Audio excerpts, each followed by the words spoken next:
We have the great honor and privilege to have Queen Quet and her mother. Hi.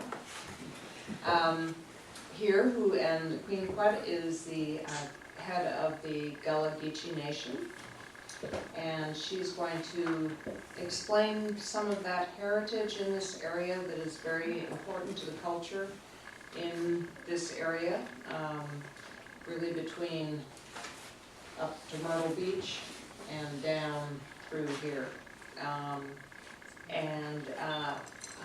Nancy and I went down to Beaufort Library and listened to Queen Quet give a lecture there, and it was absolutely fascinating.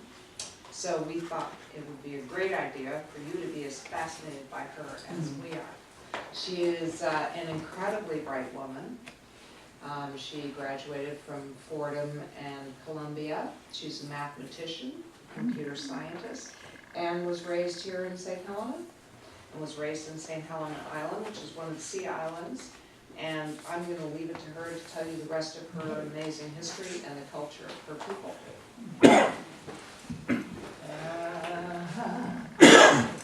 Been this storm so long.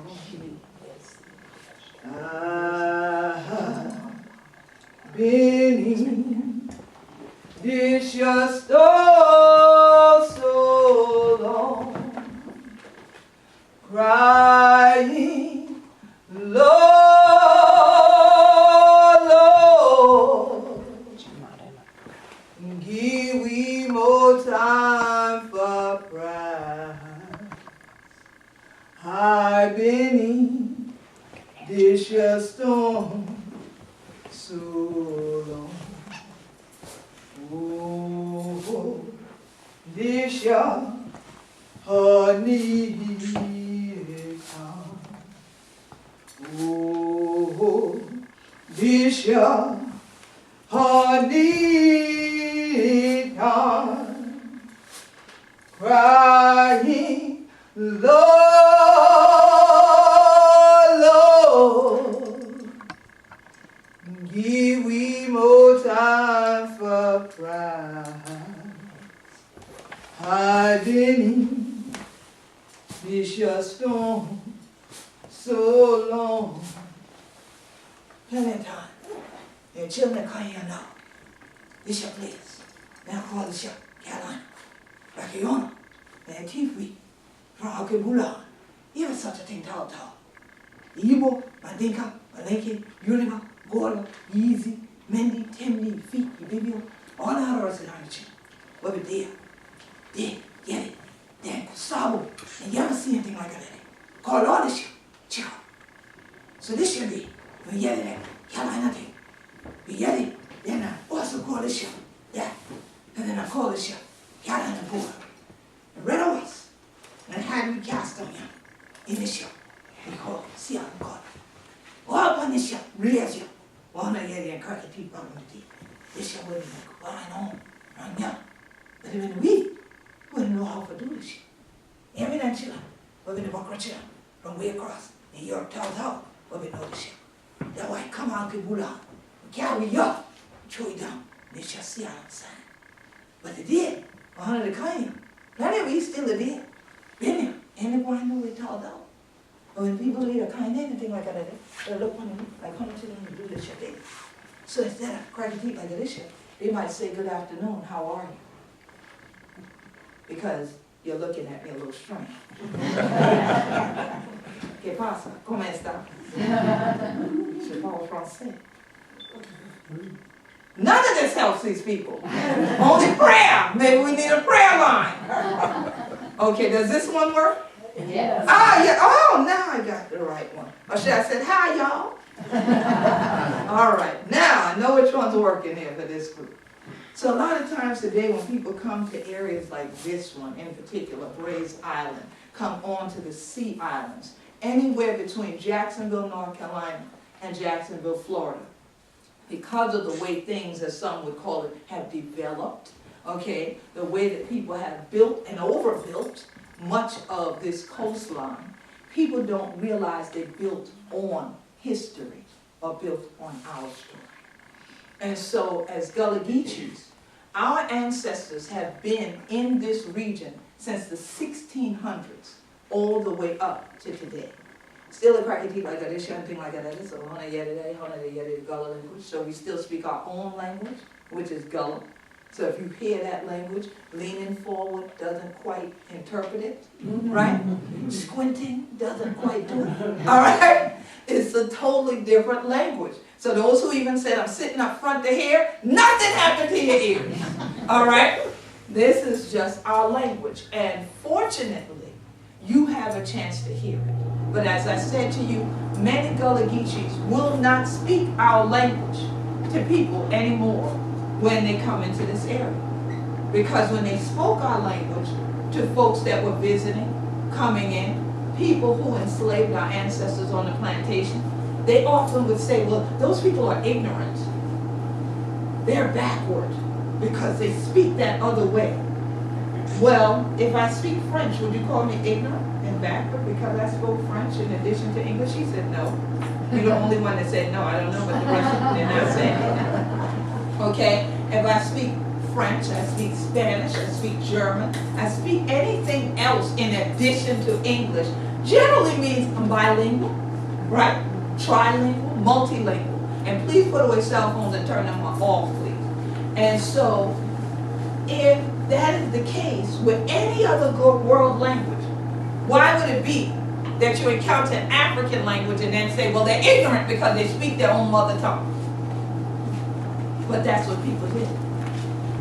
Missionaries that came to the area, soldiers that came to the area, people prior to them that came to this area would write these things in their journal. In fact, many missionaries during the U.S. Civil War, when they got here to Beaufort County and encountered the hundreds of thousands of African people who are now called Gullah Geechee, then wrote things like they have a backward way of talking, or they have a barbaric way that they praise. Did you find my song Barbaric? That song itself is officially South Carolina state music. The genre of music that song comes out of is the spirituals.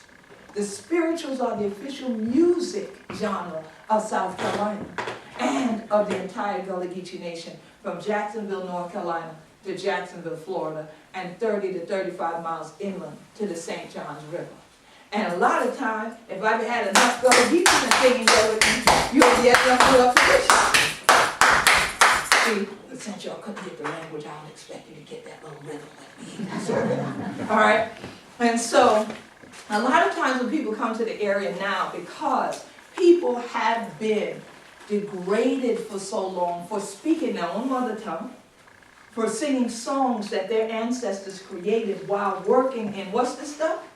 This open book test, and I gave y'all the names. What kind? What kind? Carolina Gold.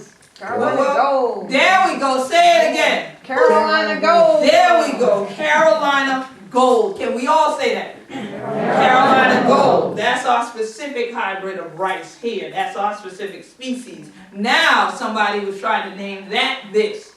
What's the name of this stuff? Sea Island. What kind? Sea Island cotton. There we go. Sea Island cotton. You got to distinguish it because Sea Island cotton is a long grain cotton, very fine. All right, akin to Kemetic cotton or Egyptian cotton. So Sea Island cotton and Egyptian cotton to this day bring the highest prices as commodities on Wall Street. All right, wherein the other cotton that grows in the Deep South is a short grain type of cotton. And it's not Sea Island cotton. So when you talk about the cotton throughout this region, usually you're talking about Sea Island cotton. And if you're talking about the rice in this region, you're talking about Carolina Gold. Well, also with the gold, that is what they called the African people that were kidnapped and then enslaved to work in this, and the crowns of indigo that they wore, because indigo itself was also one of those major 3 cash crops. More often than not, you hear people talk about when cotton was king, but here, Miss Carolina Gold was queen, all right?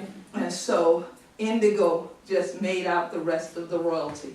And so with this today, you'll travel through the area, and I've heard you've been on the King's Highway coming to see the Queen. How wonderful, right? And that you came from the oldest county in South Carolina, Charleston, right? Charleston was the first county, and you're now in the second, Beaufort County, all right? So you're right on that outskirt. Now, this is the interesting thing about Sheldon and Yemassee. Y'all are on borders between a bunch of counties. So technically, which county do you pay taxes to? Beaufort. Beaufort. You do, okay. Because there's little pieces of Yemassee and Sheldon that they end up in another county. All of that's about boundaries and people setting boundaries. So when you got over here, you didn't just jump from Charleston into Beaufort County either. You actually passed through Colleton County, South Carolina. And when you passed through Colleton County, South Carolina, you crossed over the Harriet Tubman Bridge to get into Beaufort County.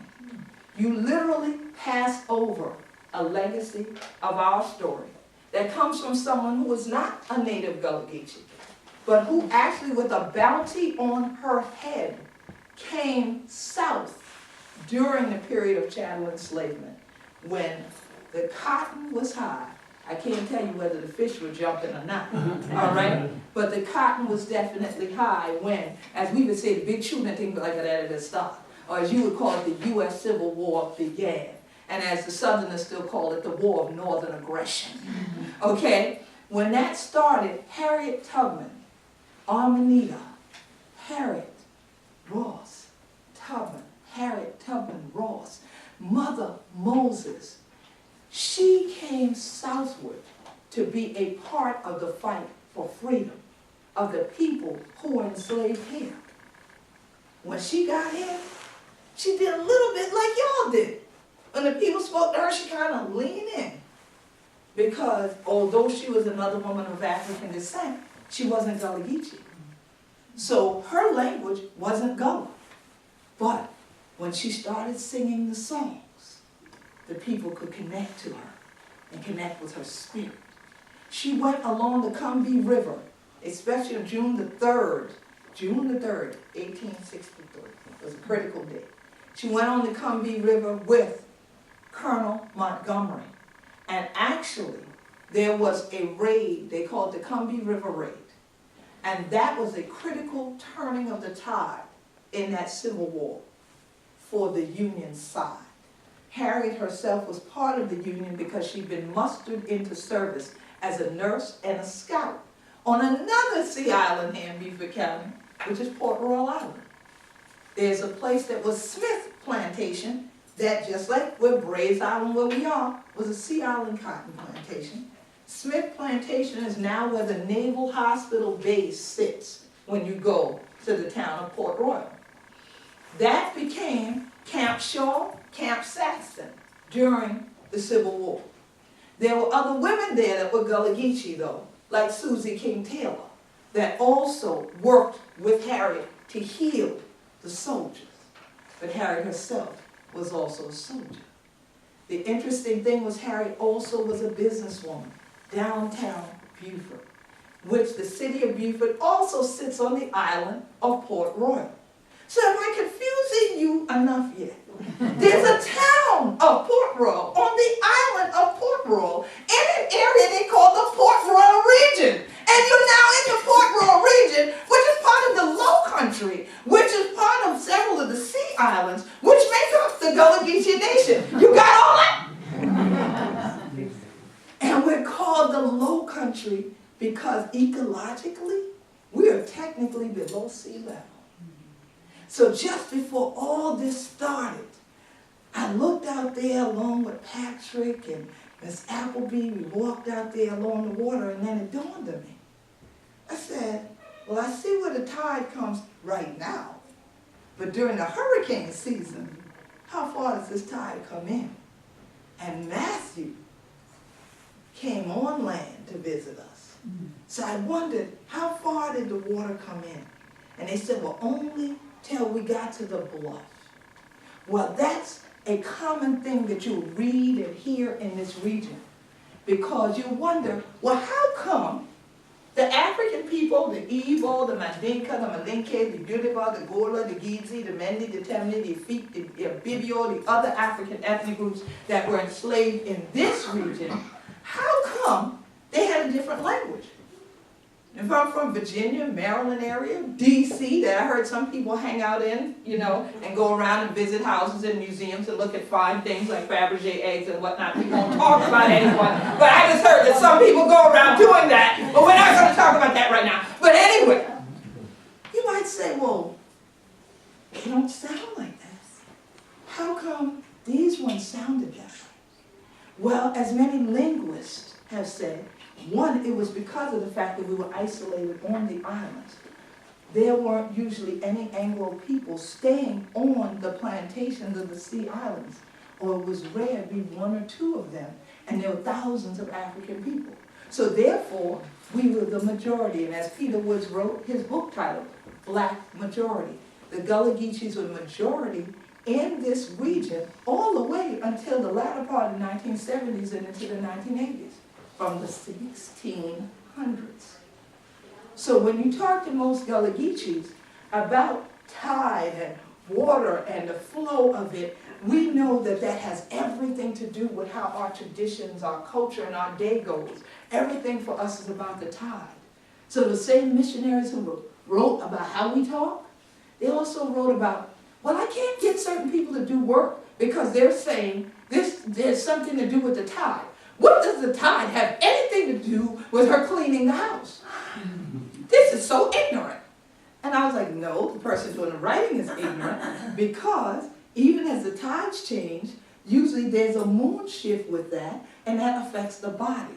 And the body rhythms, the body cycles, and anybody who's ever had a broken bone or have this guy named Arthur Writus that lives with them, then they know that Arthur likes to write you on certain types of really dank days and cold days, and this starts to go into your body, and when you're dealing with Arthur, you don't want to deal with nobody else.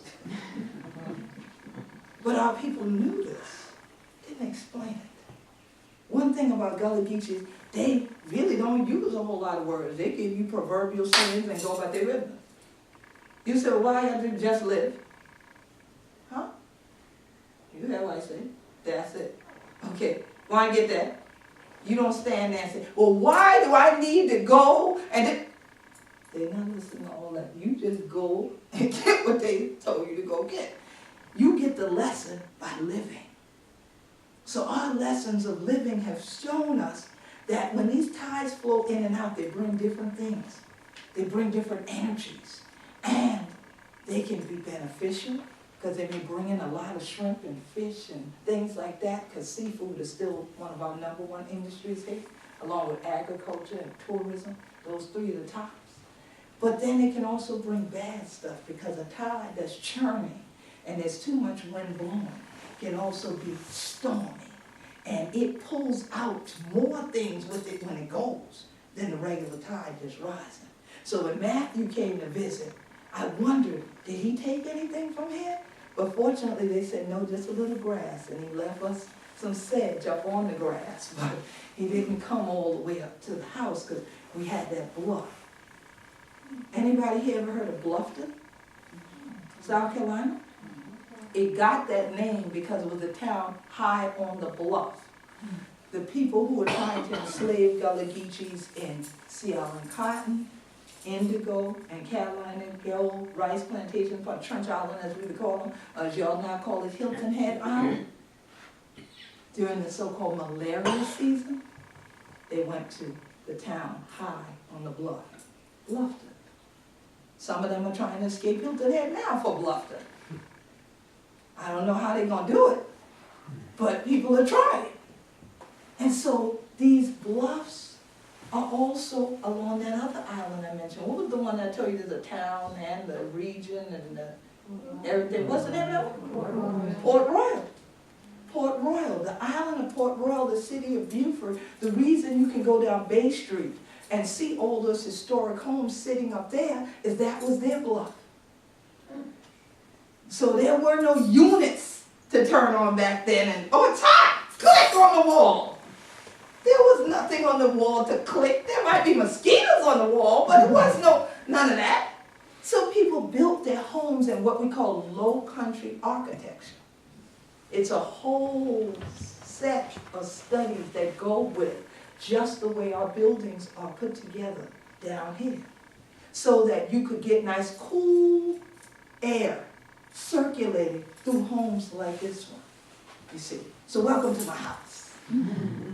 So here it is, that in those houses, just like you go elsewhere and you look at the fine artwork and you look at how things were designed, these fields for this Carolina Gold rice was designed to be able to have the right thing in it to make this rice grow by the tons. If the sea islands sit in the Atlantic Ocean, what kind of water is it sitting in? Salt. And what kind of water do you need for Carolina Gold or any other kind of rice? Fresh. Fresh. So think about it. I said they grew it by the ton. Georgetown County, South Carolina, just below Myrtle Beach. I heard you mention Myrtle Beach. Right there, Horry County is where Myrtle Beach is. And going up the way is Little River and all that before you get into North Carolina. Well, how do you figure you could get all that rice to grow? Because you had to have engineers.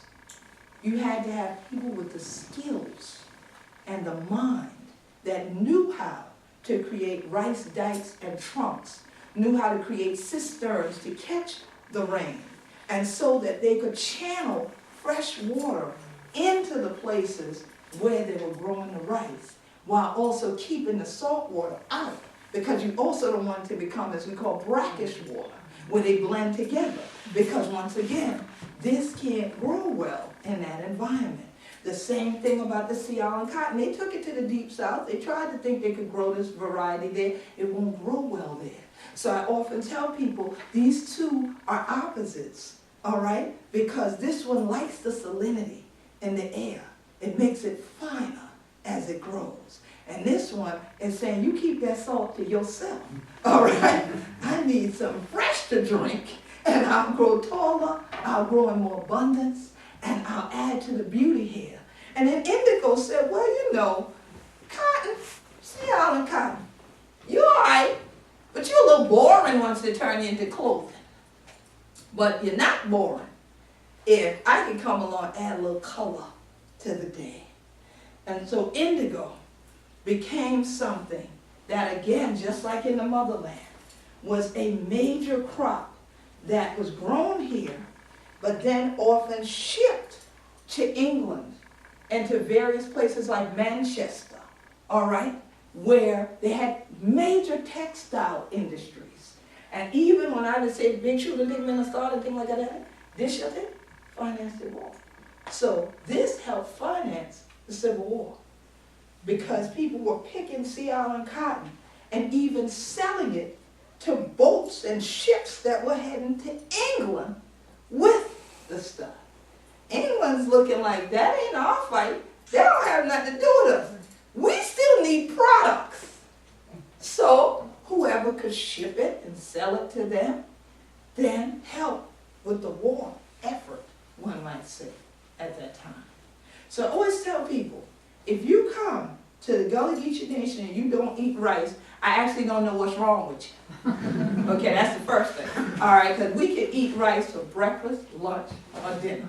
This is a major part of the Gullah Geechee diet to this day, although DHEC won't let us grow thousands of acres of this Carolina Gold rice on the Sea Islands anymore, because you have to have water just lie stagnant.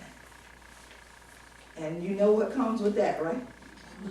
Tell me, what? Mosquitoes. Guess who else comes with it? There you go. My mother said it, the one she loved so well.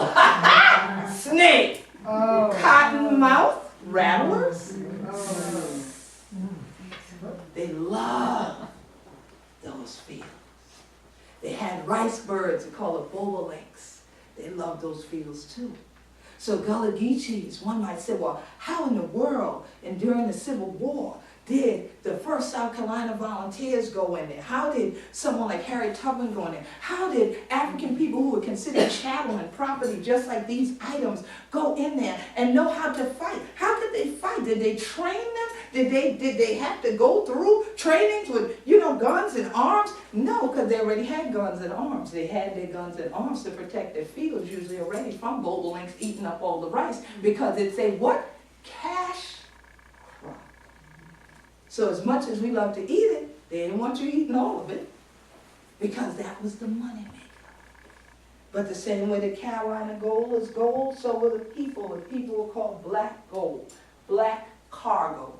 You will see in numerous journals, you will see in enslavement advertisements that we have a cargo of black gold for sale today. We have a cargo of gola for sale today. But when you see those ones from the 16 and 1700s saying we have a cargo of gola for sale, they're talking about Angolans, which were the first Africans kidnapped directly from the continent and then put into enslavement and bondage here. So after Charlestown was formed, remember I mentioned Charleston was the first county in South Carolina? When Charlestown was formed, it was founded by a group of men they called the British Lords Proprietors, because they were coming here to stake their claim for their queen, right? And for their crown. And when they did that, they first came from Barbados, though. And they brought some of the African people that they had been enslaving in Barbados over here. But a lot of the Caribbean or Caribbean isles are places where sugarcane was the main crop, like a lot of places on the bayous of Alabama and Mississippi and going on to Louisiana and over into Texas. You'll find a lot more sugarcane. Now trust me, we grow sugarcane too. But again, it's a different variety usually. Oh, we love the sweet, because in our lives there's been a lot of the bitter, you see. And so here it is that when they first bring in these folks, they're like, oh, this is great. We have a new place we can expand into the new world. But they don't want to depopulate Barbados of the African people. So they start going all the way back to the continent and kidnapping more people. And now ensues the transatlantic slave trade era. So now they start bringing in Angolans, but corrupting their name as Gullahs at first. These Angolans are kidnapped because of why? What am I talking about with all the building? They had architectural skills. They also were blacksmiths. Now this is what they didn't bank on. Blacksmiths are normally warrior class people. So what do you think about when I say, well, a blacksmith was brought to a plantation? What would the blacksmith usually do on a plantation? Shoot the horses. Shoot the horses, right? That's the first thing we usually think of. You have a blacksmith there because you're going to shoot a horse. What you need horses for? Because, you're going to ride around like the folks are doing up the road here? No. Just taking classes, enjoying the day? No? Well, what are you doing with the horses? Plowing. They're working? Doing what? Plowing. Plowing. You mean you couldn't go to Home Depot and Lowe's and get a tractor? I guess not, because those didn't exist, right? Plows. But what's a plow made of? Metal. Metal. So again, back to the blacksmith. He didn't just shoot a horse. He had to make all your implements, your tools, whether that was the plow, whether that was the hoe for the field, whether that was something else. And because they were so skilled, people started having to make ornate things that today we go and we fantasize and wish we had them. The types of gates and ironwork like you'll see all over downtown Charleston. The late Philip Simmons was a native Gullah Geechee from Daniel Island, and he put many of those gates up that you see all over the city of Charleston. And so when people would put these types of works out, it was those African men that had that skill from their own country and brought it here. But if I can make a fence, if I can shoot a horse, if I can make a plow, what else can I make out of metal that I might need? What you say? Weapons. Weapons. I knew the men would answer me on that one. There we go. Weapons. What kind? Back then, you think? Swords, exactly. And what else? He said a shotgun. I like him. Shotgun. Shoot him for a run. I like it. Yes, swords and what else? Machetes, right? We can make things we can really fight with. These things, once again, just like water, they can be beneficial and they can help, but they could also hurt, right? So here it is that where they're thinking, well, we're going to enslave and keep these folks on the plantation, they started realizing that in every major uprising in North America, usually Angolans were somehow involved, especially down here in this region. So they put a ban on the importation of Angolans. In 1739, when the Stoner Rebellion happened, it was right along the King's Highway, but coming southward, because there was a man named Cato. He got renamed Jemmy on a plantation out on John's Island. And he had read, okay, that there was a decree by the Spanish king, because remember, 1730s, La Florida is there. The Spaniards are in La Florida. The British are up this way. There's no North and South Carolina yet. It's now called Carolina, all right? So now here it is. Everybody's battling, wanting to take control of the area. Ladies, we know how that goes, right? Everybody's battling, wanting to take control of the area. And then the Spanish king says, well, okay, to help him, he puts out an edict that says, if any of the Negroes enslaved in Carolina shall escape and make it to La Florida and convert to Catholicism, they shall be given arms and land. They shall be manumessed. Many of those people are the ones who formed Fort Negro and Fort Mose, Gracia Real de Santa Teresa de Mose, which is at St. Augustine, Florida, today. Myself and many other historians fought for several years for them to really tell the full story of Fort Mose. And I'm very proud to say that now there is an interpretive center at St. Augustine. And they acknowledge the fact that the African people at Fort Mose came from the Gullah Geechees in the Carolinas and came southward and ended up there. And so here it is, this constant flow of different cultures in and out, trying to establish themselves, whether on the bluff or in the low of the low country, then rooted Gullah Geechee culture in this place. And as I always say to people, we are inextricably tied to the land and the water here. The waterways are our bloodline, and the land is our family. Because we have the literal blood, sweat, and tears of our ancestors that worked and all of this in this land, even where we sit today. Because where we are sitting today, this building was rebuilt on the location of the plantation house that got burned down. We ain't gonna talk about Miss Appleby's friend, William Tecumseh Sherman, that came through, you know, her and Nina and them's buddy, that came through the area and burned a bunch of stuff, you see. But the things that remained in the wake of the burning aren't always what my folks who are in anthropology and sociology like to call the tangible resources. The tangible sometimes is within these structures right here. This is what's tangible. That person that you can reach out and touch, that then gives forth what they consider to be the intangible, the songs, the foodways, the spiritual practices, the living tradition that is on what is now considered to be a cultural landscape called the Gullah Geechee Cultural Heritage Corridor that extends from the Cape Fear region down to St. Augustine, runs through the Gullah Geechee Nation. So in 1999, in fact on April 1st, so y'all are part of my week-long celebration of my anniversary, April 1st, 1999, I became the first Gullah Geechee to ever speak on behalf of Gullah Geechee people before the United Nations in Geneva, Switzerland. When I'm making world history and her story, as I like to say, as well as our story, that gave an opportunity to give a global voice to Gullah Geechee culture. Not just what it had been, but the fact that it still existed today, but that it wouldn't be here for us to be here to tell our stories and share our foodways or share our songs with anyone if the onslaught of the new tide of building and development, which I call destruction, meant continued to come to our coast. And so someone needed to know this.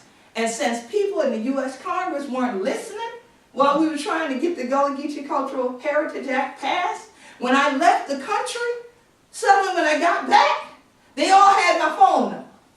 They had my email address. They were like, well, we want to talk to you about this bill that, you've been working on with Congressman Clyburn. What is it all about? Well, wait a minute, we've been talking to y'all for 6 years. And you want to talk now.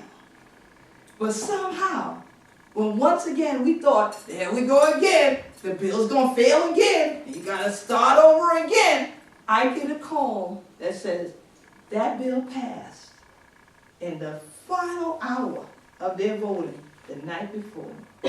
Where are you? You've got to get to Charleston because the congressman wants to see you. I said, hold on now. Hold on. The bill passed, but is it signed? Is it law? They said it's on the way to President George Bush's office. I said, well then I tell you what you do. Hang on. When it gets to his office and he signs it without it being signed with disappearing ink. That's exactly what I said. You call me back and then we can talk. And I will be in Charleston tomorrow. And sure enough, a couple hours or so later, end of the day or whatever, they call that morning, they call the end of the day, it's signed. I said, well, praise God. Hallelujah. I'll meet y'all in Charleston tomorrow. So in 2006, remember what year did I say I went to the UN? 1999. But that's a rush job in Washington, right? 2006. This finally got passed, the Gullah Geechee Cultural Heritage Act, acknowledging all of the richness of Gullah Geechee traditions, heritage, and culture, and that nationally, people should want to protect the culture, learn about the culture, and share in the expression of the culture. More than that, I want people to help us continue the culture and the traditions. So, the way y'all were looking at me in the beginning, I'm looking at you now. So all the things you've learned today, now I give you a charge to keep, that you have to share it with some friends. Now don't try to crack the jokes if you're not good at punchlines. We talked about that before y'all got here. All right? But definitely share with folks what you've learned, that when they come into this region from Jacksonville to Jacksonville, there is a unique culture. There's more to it than just how beautiful the oak trees are, which type of bird we have here, whether you can go fishing or anything, or look at just the beauty of the water flowing, but recognize that there's a tradition flowing in that water and even blowing in the wind.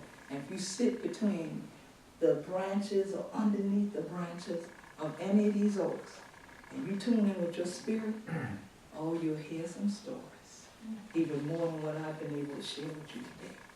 So, in a few minutes, because I know I done talked with this rice enough that y'all ready to eat. In a few minutes before you go into the other room to have a little bit for nampon, as we would say, we'll take a few questions. Don't get too personal and you might get an answer. Not you, give somebody else a chance. You have a private audience. Yes. The rice. Oh, okay, it was, you gonna defer to her and then come to you? Yeah, my wife. That's why, okay, that's why both hands went up. Go, he put his hand up and she spoke. That's a real couple. That's a real couple right I there. bought a bag, but that big of the yellow rice. Yellow, or did it say Carolina Gold? And it says that on the bag. Yeah. Yeah, that's rice that particular company sells because they can do what we call demonstration gardens of it. They're really supposed to sell it for educational purposes, and it goes back with funds going to the nonprofit organizations and such, yeah. Okay, is that the same? You got that in Charleston? Mhm. Mm-hmm. Now, I ain't gonna tell you it's a really Carolina Gold, cause I've never bust one of those bags open and cooked it. Oh, okay. But what I wanted to know, is it the same rice that you're talking about that is raised up here? It's supposed to be. Supposed to. It is supposed to They be. come from China. That's what I'm saying, because they market it as Carolina Gold, but I'm not positive with the amount that I see them selling, that that's really Carolina Gold. So it could be other rice in the Carolina Gold bag. Now, do you Right. cook it the same way you cook, I mean, regular? Cook, well, what you call regular rice? Well, we just put it in a pan with water. Yeah, but like what brand? Because see, there's all kinds of rice out here. And so if you got instant rice and the 3-minute ball, no. Long grain. Long grain, okay. Yeah, usually you should be able to cook it the same way. Same way, Yeah. okay. Mhm. Yeah, and then, you know, everybody likes their rice a different way. Yeah. Like my mother, she comfortable now, she was relaxing. She likes her rice the traditional Gullah Geechee way where every grain will just fall apart, right? And I, for some reason, prefer mine a little closer to sticky. She gonna say it's sticky. She like, I just like that for whatever reason. I do not know why. So she'll make hers the way she always does, but she knows she making it for me, she'll make that remark. Yeah, I got those sticky pot rice in there for you. You know, that type of thing, because I just like mine a little less individual all over the plate. I don't know why. I think it's softer too. I like mine a little softer than that. Yeah, but that's just a personal thing. Thank you. Mm-hmm. Yes. About 50 years ago when I was stationed in Charleston, Okay. they used to call people Gullah, Mm-hmm. but they didn't add the Geechee. Or they would call people Gullah or Geechee. Well, I was, You heard Gullah more I heard in your Gullah, circles, right? and people would call other people from Charleston Mhm. Geechee. There we go. That's what I'm saying. So Mhm. could But they're you- the same people. But so- why the two words? Why the two words? I'm glad you asked that. So now, the term Gullah, as I mentioned, originally came here because of the Angolans, but after that band that I mentioned with the Stoner Rebellion, with the Stoner Rebellion, when Cato and those found out about that edict, they actually put together weapons, because again, these were Angolan men. So they were blacksmiths. They put together weapons, they built drums. They also said they had a banner. They got from Johns Island to the Kings Highway to a place where it's Hollywood Ravenel border. When you're going back to Charleston, when you get through and you're almost right at that border between the two towns, if you look to your left, there will be a farmer's co-op there. And there is a historic marker on it to the Stoner Rebellion, because that's where Hutchison's store was. And that's where the guns and the gunpowder were. And so when they went in there, they broke in there to get those. They had swords and other things with them. But as they marched, they cried, "Liberty! Liberty! Liberty!" At that point, after 1739 and 1740, slave code said no 3 or more Africans are to read or write. No Africans are to gather without an overseer present. 3 or more cannot gather without an overseer present. No Africans are to own land. No Africans are to play the drums, because they were playing the drums marching. So when they started going southward to head to Fort Mose, some got caught, some got killed. Even Pocataligo is an area that has a history that did the same thing that they had done to them. Cut off their heads, and at every mile post put a head on the post to say to others, do not try to escape. Well, they then said, well, we will not bring any more of them from Angola. But when they started going to the Windward Coast, Rice Coast, they ended up kidnapping an ethnic group of people called Gola, G-O-L-A, and another group called Gizi, G-I-D-Z-I, and the Kizi, K-I-S-S-E-E. So from those terminologies, those ethnic groups, we end up with the words Gullah Geechee. Now, when we got here, we became the amalgamation of all these different African ethnic groups, from the Africans intermarrying, having children together, living together, and now today all of us are called Gullah Geechee, even though it could have been Igbo, Mandinka, Malinke that you find in your background. But those became the more dominant names and dominant groups. So that's how come we have both. And that's why I say people would always do the either or. It wasn't until the formation of my organization, the Gullah Geechee Sea Island Coalition, which is celebrating its 20th anniversary this year, there was no other group in the world that put Gullah Geechee together. before that. And because I'm a computer scientist, I was the first person in the world to put a website on the internet the World Wide Web at that time that actually had the words Gullah Geechee together. So you even see with our national flag that we said, "We be Gullah Geechee anointed people." And so the Gullah Geechee is always together, as opposed to, well, I'm Gullah because I'm on the island, you're Geechee because you're in the city or you're on the mainland. That was a lot of what happened in Charleston County. People in the city or downtown peninsula were calling the folks on the island a bunch of Geechees, and it was all kinds of back and forth because they really didn't understand where the terms came from in the first place. And then they were using them often as something to demean. You had a lot of people who used calling someone Geechee to mean a rice eater from the South. And that it was totally inaccurate. So then they would say, "Oh, backwards ignorant rice eaters from the South, you're a Geechee." And that's what they would say.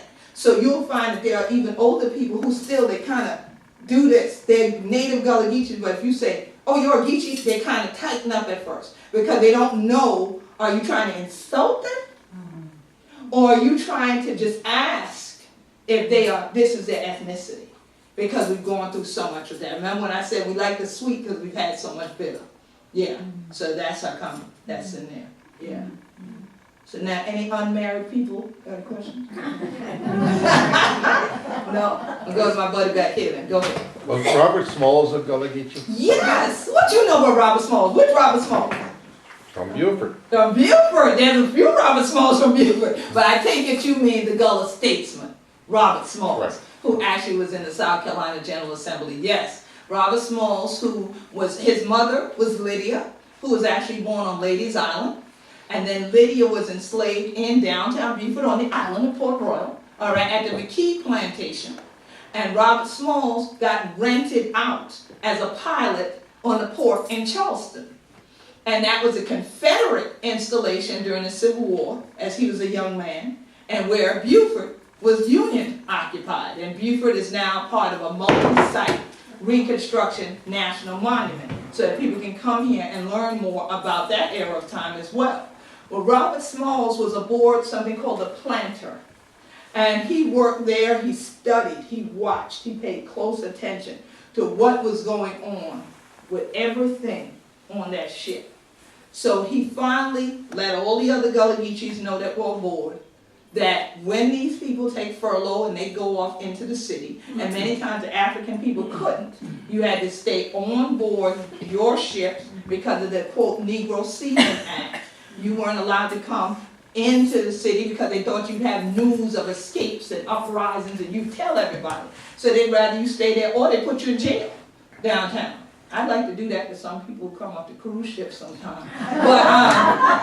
But they put you in jail and don't let you go downtown. But so here it is that he knew once the captain, his crew went off of it, they were on there. And they had full reign. So he finally figured out what to do. He adorned the captain's jacket, his hat, he knew all the signals. They took the Planter out into the harbor. They rode through the Confederate waters. Just as they got to Union waters, they put the white flag of surrender up, which now allowed them to come in to the Union waters, and they turned the ship over to the Union side. And because of what he had done, he then became a major hero for my people here. So during the first Congress that they had after the Civil War, the Emancipation Proclamation, all that good stuff, he got elected to the South Carolina General Assembly, and that's why they call him the Gullah Statesman, because he is a native Gullah Geechee. We are building the International African American Museum in downtown Charleston, and I have been on that board and been part of the founding board, and now I'm on the advisory board because they tried to milk me for years. Y'all know how it is on boards. And so I now advise. I'm advising. Okay, so I'm on the advisory board now, and we actually have the great-great-grandson of Robert Smalls, who is now our director of the International African American Museum, and that's Michael Bulwer Moore. And so I'm very happy to work with him because it was an honor when we put up a marker to Robert Smalls on the Battery in Charleston to see him, and he was there to lecture about his family and about Robert Smalls. And I looked at him and I said, I was in my head wondering, does he actually remember me? And he came over, he said, Queen Quet, right? Yes, how are you? I said, you're Miss Dolly? Yes, cousin, but oh my God, I remember when you came to the house and you did our family reunion. I said, oh, so you do remember? He said, how could we ever forget you? You know, and so he brought his children over and everybody to say, do y'all remember Queen Quet? You were little, but do you remember her? And she told us about Gullah and our family's history as Gullah Geechees. And one of the sons went, yes, I do. And the other one kind of looked at me like, she look a little familiar. But I said, I understand, because I ain't have my head all tied up or nothing right now, so you might not remember. But yeah, so we have a long-standing history with the Smalls family, and they are still making history now, and even in Beaufort and Charleston counties, so it's a blessing. So Patrick, do they have to go eat now? Yes. They do. All right. And so I do have books, CDs, and DVDs for sale. The books I've written or actually edited, there are a couple anthologies I edited, and one book that I'm a contributing writer for regarding civil rights, civil rights and human rights.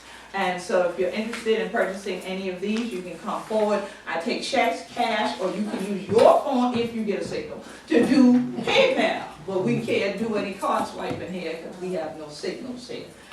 So if you're interested, please come on up and I'll autograph. I just charge you double for autograph. But yes, it is a blessing. Nina, I definitely want to thank you. I just love her last name.